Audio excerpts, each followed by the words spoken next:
great healing quality. So I thrived. 6, 7 years in Jordan. I got rid of all my New York problems, health problems. I went to Mount Nebo, and Mount Nebo, if you know the Bible, is where Abraham showed the Israelites the promised land and made a deal with them. You follow my rules, you behave, you get to move into the promised land. However, part of the deal was that they had to take care of the people who were there. They had to take care of the animals, the trees, the vegetation. That was part of it. I could hardly walk. It's very slippery because everything's wet. And then the Palestinians come out trying to wash it down. They shoot it into the houses. So get your curtains, your furniture. Pregnant women in their first trimesters have miscarriages, so they spell us. They shoot it into bakeries. They have to throw out all the bread. Food storage, throw everything out. It's so horrible. And the reason, for no reason, nothing going on. Then I went back to Jordan, moved walls, wires, checked across the border, past Bedouin villages along the way. Angela Godfrey Goldstein, who's a wonderful leader in the Jewish Voices for Peace, just did a film on Bedouins being displaced by the Israeli governments being shown in Canada and the United States. Crossing over the River Jordan, which is now a trickle. It used to be a big, big wide river, but Israel takes all the water for the settlements, so it's hardly any water in the Jordan River. And I was traveling with a Japanese filmmaker, and we were both in the Jordan University students. She believes that only through self-reflection, that hard, fast self-reflection is the only way to look on down the truth. And took it another step. The other thing, and I said, I asked after 2 hours, well, what do you think now? Before you were all adamant, you don't share the same God. Okay, your Allah is not Adonai Elohim Hebrew. It's not you or God, however you want to say God. For Christians, the language, well, the Christian Arabs say Allah. It's really kind of cool. But after 2 hours of fashion, bringing people from different cultures together, and as Jacqui was saying, we were trying to see how we're going to coordinate this. Jacqui's giving the hard, cold facts and activists and emotion. I don't know if this is the solution, but I believe the key to peace in the Middle East is with us. The grassroots efforts. I think our politicians in the States have failed. It's clear to me. Israeli politicians have failed as well. Not the people. I'm working with thousands of Israelis who you don't hear about on both sides of the wall. Very courageous too, like this one, Olivia on the left. And many Muslims, thousands of Muslims and Christians are trying to work together to build bridges between Israel and the West Bank. Gaza is another matter I'll discuss it, but this happened. This was in 2012. It was during the Operation Pillar of Defense, and we were in this cafe called the Yafa Cafe.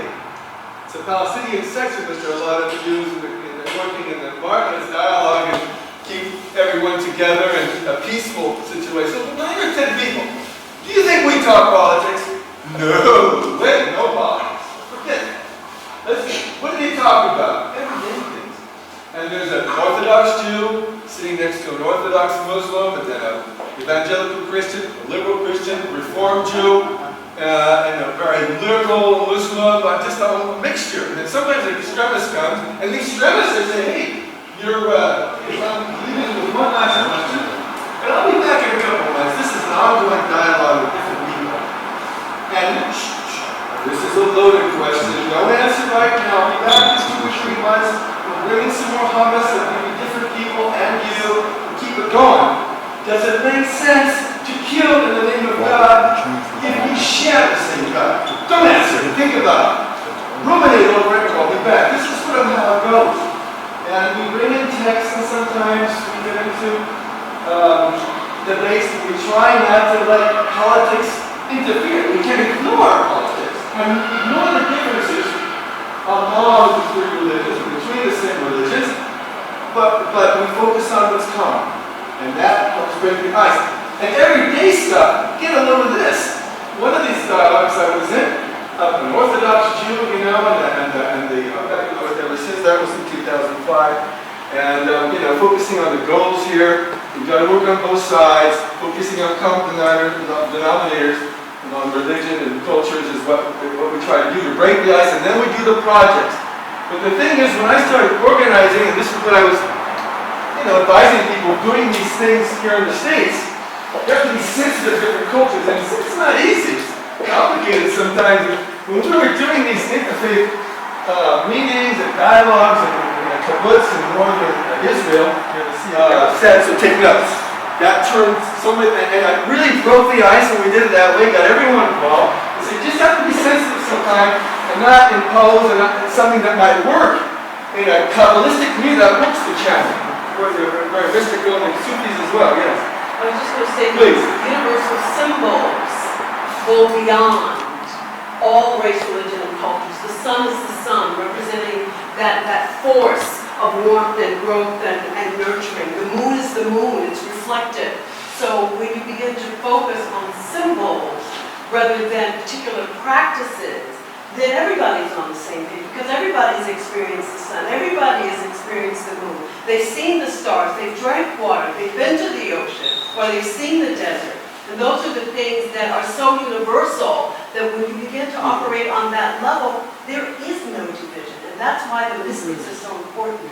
And you're basically sharing with us exactly the path I took, because then I led it this summer. They have and Christians, and they're in the back going through. And I'm not allowed to do this anymore. This is a serious evolution in the state of Israel today. And this is why this is associated with the government and the people think. I can no longer go in the old city to do this. The last time I did it, there were about 30 people, and it was interfaith march for peace and so forth. And I was making prayers in Arabic and in Hebrew and English, working together, bring people together, communicating with them. I was surrounded by Israeli soldiers and arrested, interrogated for 2 or 3 hours, almost prosecuted. It was during a Gaza crisis, a truce, but I've been doing this for 4 years and never had a problem. You're saying you are going to cause a riot. Especially when you talk about Allah, the Jews and the Christians are going to get together. You talk about Adonai Eloheinu, then the Muslims and the Christians are going to get together. And you're not talking about our God, you're talking Hebrew, and that's Judaism. He said, but I do that. We work it out. And when people don't agree, we dialogue right there. I have no problem. But they almost prosecuted me and deported me and said, if you ever were to do this again anywhere in West Jerusalem, we will arrest you, prosecute you, and you will never be able to come back to this country. And it means I can never get into Palestine because I have to go through Israel to get through Palestine.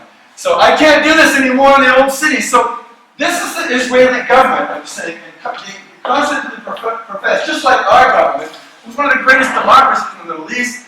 We always hear our government saying we're the greatest democracy. Well, I don't know, it's always manifested that, but this is not a manifestation of constitutional rights, freedom of speech, by the government of Israel. So these have been issues, and I think Jacqui alluded to how things are evolving. This is right in front of the Church of Nativity, and these are Israeli Jews coming in to work with us. And this is what happens sometimes, and it was great, we had a great march, but I can't tell you all the rosy stuff. We were dialoguing and marching down. This is Manger Square, bringing together Christian, Jews, and Muslims. And then one of my friends, Olivier, he's so oblivious sometimes to some of the potential dangers. He was wearing a tzitzit. I'm not pronouncing it right. How do I pronounce it? Tzitzit. It's dangling down. Well, it's a talus, and the tzitzits are the strings. You didn't see the talus, but you saw the strings coming down. And they're little knots, and they're reminds the Jews, especially Orthodox Jews. Yeah, well, he took my advice and put the yarmulke under a baseball cap. So the yarmulke was in, but the tzitzits were all there, kind of, they know we're foreigners, and some of them know, we're Jews and Christians, but you don't flag it, and it's just one of those things. But he was oblivious to it, and I said, oh, come on, it's okay, they know me, and I'm cool. Well, and this is the downside, you get the angry part. And so, an adolescent came up and with a lighter tried to set fire to the tzitzit, and I didn't know it. He and I were out there, and we were oblivious. I was oblivious with him. It happened to be our friend in the back, so I slapped the kid. The lighter flew, fell on the ground, and the kid melted into the crowd. So we have these incidences every once in a while that kind of It's unsettling, but again, it's not stopping them from coming, and they're very courageous and blinking, because a lot of Palestinians would never do that. And frowned upon that kid doing it, but you have anger sometimes, and when anger and passion rise, you're afraid that individuals could commit atrocities. Like, and this I'm going to end here. The book that just came out, the 4th edition, has a chapter, and this is an indication of how things are going. This is the very. Louis said the Council General was a very good friend of mine. I said to Shimon Peres, what are you going to do with all the people that are coming into Israel that are Jewish but that are black? And he sat back in his chair and rolled up his sleeves and said, Israel's very big, we're going to open up the desert and everything is going to be peaceful and loving. This was a time now, during Deacon's administration, where I spent a lot of time at the Israeli Council on East 70th Street for dinner and drinks and singing and all that kind of craziness. And they were advertising peace. Uri said, he was preaching this thing. We'd go out to hear jazz together. He said, now, we're going to have a peaceful time. We're all going to be together on this.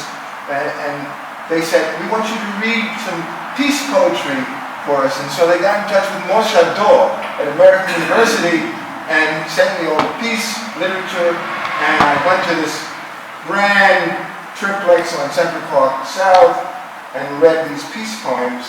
And they said, we're going to send you to Israel, Harold, with Uri and all the rest of the guys. And we're going to promote peace. What the hell happened to all of that? That's what I want to know. That was a central block of people that wanted to do peaceful things from the top. And it just... So they're mostly Sunni. Yeah, So they're the great majority of Hamas is But Sunni. not all Sunnis get along with each other. Not at all. Yeah, no. A lot of distinctions. Yeah. Well, there's that friend of Wahhabis. Yeah, Wahhabi, Salafi, Sunnis. All those friends feel the Wahhabis exactly. are heretics. The Muslims in Jordan feel the Wahhabis and Saudi are all heretics. So they're not even true Muslims to most Muslims, these fanatic groups, but they get all the press right now. It's true. The common denominator, they want to destroy Israel. That's a reality. I mean, Hamas, ISIS, they want to destroy everybody. They're flaming mad and extremists and cruel executioners, predators. But there are distinctions by some members of Hamas. Hamas has its radical military. Yeah, that's it. But it also has its political wing. Yeah. Who made a deal with the PA, with the Palestinian Authority. Military authorities in charge of the And West now Bank. they are willing to negotiate and work with Israel. So all of Hamas Hamas wants to work with Israel? yes, that Bullshit. Couldn't the rest of the government do is work well, with Israel?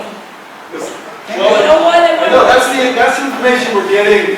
Stupid. It is true. And your information's better, our information's better than what we're getting? Well, we're trying to weigh all the information. We're getting a filtered information to demonize them. But there is a political branch working with the PA. They actually signed an agreement. The PA was in charge. The Palestinian Authority, which is in charge of government in the West Bank, was in charge of Gaza not long ago. And that is a real compromise. Of course, Hamas was in a desperate situation, but the PA is collaborating with the state of Israel, working with the state of Israel. So they signed an agreement with them means they agreed, without saying it. You've got the militant branch over saying it, we still want to destroy Israel. That's true, and they're linked. That's the complicated part. They're linked to the political branch, but the political branch wants to do business, wanted to work it out, and then they start sending the missiles in, and then that was it. What Hamas do? deals with Israel all the time because over the borders, they have to deal with Israel because you have the borders. You have, bureaucracies. The Israelis have to deal with Hamas bureaucracy to function so that trucks can come to the border and, things go back and forth. And Hamas is security, protecting Israel, protecting their border. So it's very complicated, very, very complicated, and really hard to understand because it's illogical. There's no logic in it. It's illogical. We haven't heard from some of you folks Alan. over here. Oh, Alan, please, Well, yeah, thank you. So, It seems that from what I read, what gathered, and you know it's very complicated for me, but it seems like in very extreme groups, and maybe this is a generalization, it's not true, and I could be wrong, but it seems like it's the very extreme groups that are the ones that are the terrorists. Terrorism seems to come from these radically extreme groups. So, what do we do? I mean, obviously, all of us want this type of dialogue, this type of situation. This is what we all want. But meanwhile, and maybe I'm wrong, and maybe I'm seeing this thing the wrong way, in the background, somewhere, these extremist groups are plotting to do something. Executing people, bombing, things like that, while we're trying to have peace.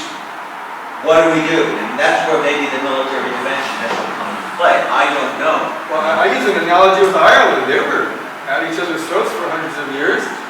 And The Irish and the Brits, or the Irish and the Brits. the Irish Republican Army and the British. Yeah. And they found, I think what happened, and this is happening already in Palestine, in Gaza, they got disgusted, not with the loss of their own blood, the loss of the others' blood. It just got so disgusting.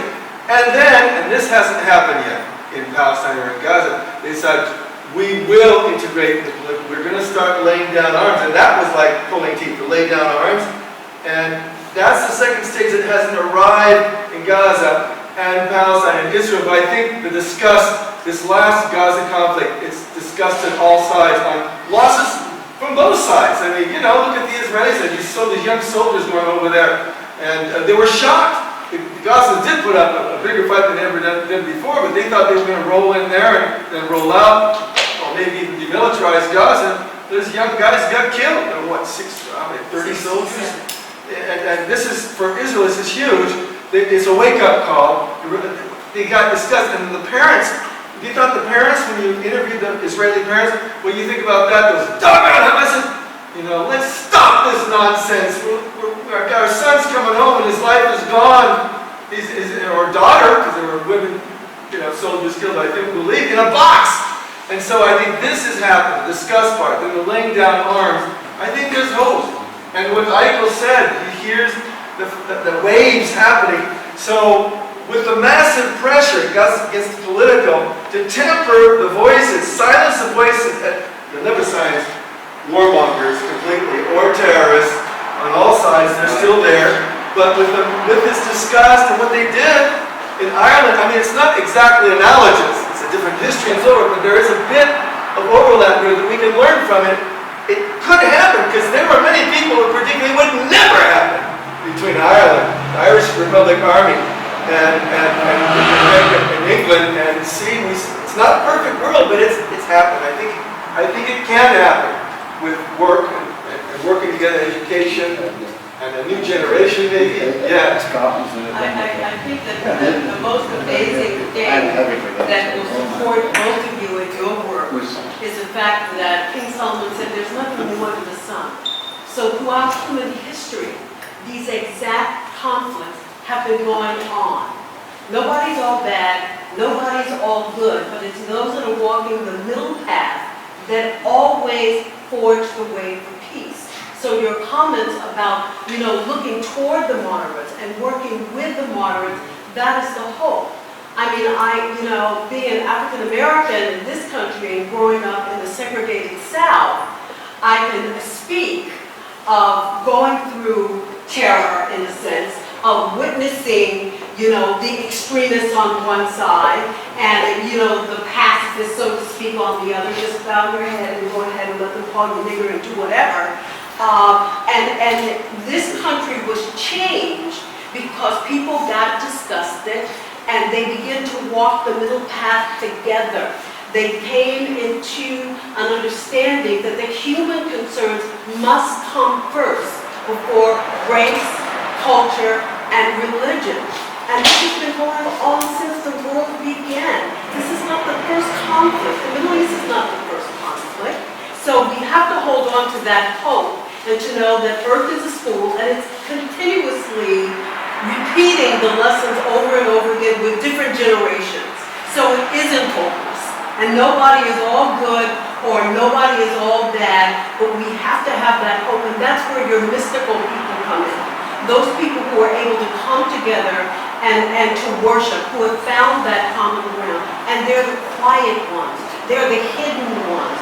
Those are the ones that you have to look for and seek out because they're doing the work silently.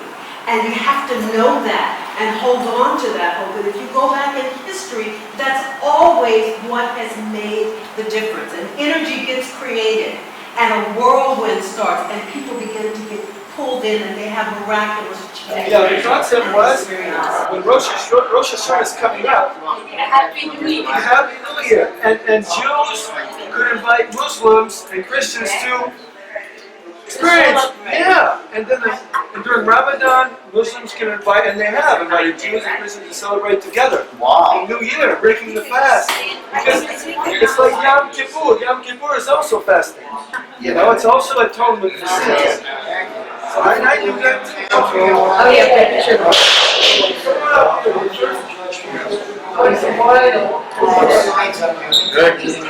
Number 2 in the middle east, fourth edition, built by Barnes Noble. You okay? What about you? Fourth edition. 34th Street, 32nd Street, and Hi, my name is Dr. Jacqui Taylor Basker, and we had a presentation tonight at West Beth Artists Community Room and West Beth Artists Housing in Greenwich Village, New York. Dr. Frank Romano and myself both shared our experience and our hopes for peace in the Middle East, and I just returned from living and working in the Middle East for 7 years as a professor at the American University there, and I learned so much from reading. Frank has been going back and forth to the arts for several years, and he has so much information. So we're here as kind of messengers to bring people both hope and also sometimes hard facts that are not aware of. And I'm very grateful for the opportunity to speak to people. Yeah, I'm on Facebook as Jacqui Taylor Basker, and I have email jtaylorbasker@gmail.com, and also have a website at www.jtaylorcasale.com. So I'll be very happy to exchange information with anyone who wants to get in touch with me.